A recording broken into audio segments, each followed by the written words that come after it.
Hi, everyone. It's me, Lora Haines with JB Training Solutions, and I am here to give a sneak preview of one of our most popular feedback courses, Tell It Like It Is.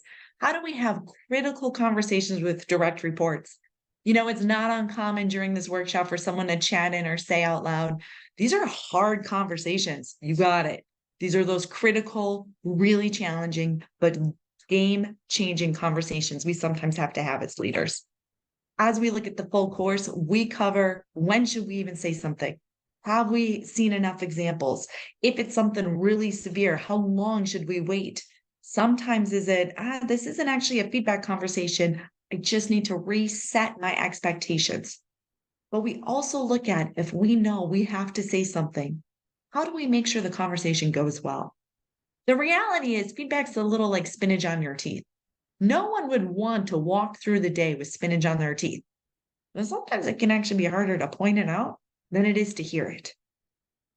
How do we make sure when we do have to speak up, when we do have to have a critical conversation, it is heard well, it is received well, and we feel equipped to have it? It comes down to a plan. Now, any feedback workshop out there is going to cover some sort of a feedback model. It's not the feedback sandwich, I'll tell you that right now. We're not going to encourage you to give praise and then a little meat and then some more praise. We have an amazing model that we will introduce in this session that covers a lot of the key components. Because when we get feedback, we want to make sure we're clear. We never want someone to be thinking, what are you trying to tell me? What does that actually mean? We want to make sure we're credible. We don't want to come across hypocritical or have someone say, who are you to say that to me? Oh, I should be on time for meetings. We want to show good intentions. We don't want to accidentally create a culture of mistrust. And finally, the timing's got to be right. We'll cover in some detail how to think through as you're creating your feedback plan, making sure it goes as well as possible. And we'll cover some action-focused scenarios that we tend to see. Maybe it's an underperforming employee like this one right here. An individual you've had on your team for a year and they seem disengaged. They're missing or pushing deadlines. When you do receive the work, it's average at best. You need them to be more timely. In this workshop, we want to make sure that you have a chance to either practice situations that you've come to the room with or ones like this that we design. We'll introduce our proprietary feedback model, the success model. It's an amazing tool that we'll go into in detail exactly how to set it up, and you'll have time to practice.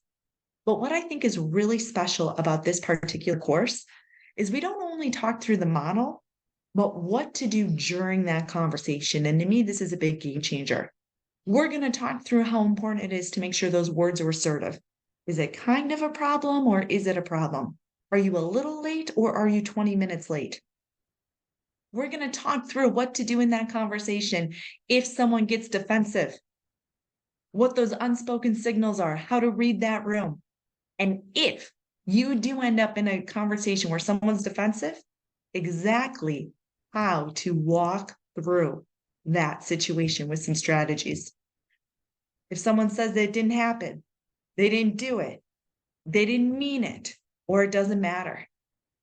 As we cover this content, what I tend to see is that individuals will say, hey, this is a great tool, but what happens if someone says it wasn't me? We'll go into detail on exactly what to do, exactly how to acknowledge and dismiss it in a way that does create a stronger culture.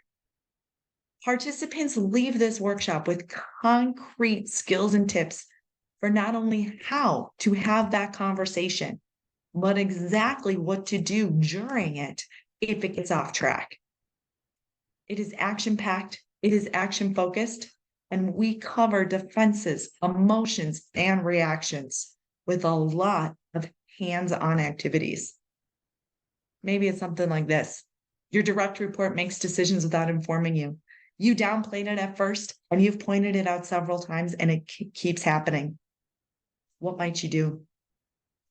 What are you going to do if someone's response is defensive? It sounds like, well, I had to make the decision. You weren't around. How would we navigate that? What if their reaction is big and they're like, I'm so sorry, please don't be mad at me. And you're like, no, I just was trying to spot coach this one thing. I love that this workshop covers not only how to prepare for a conversation, but also during a conversation, how to navigate tricky reactions.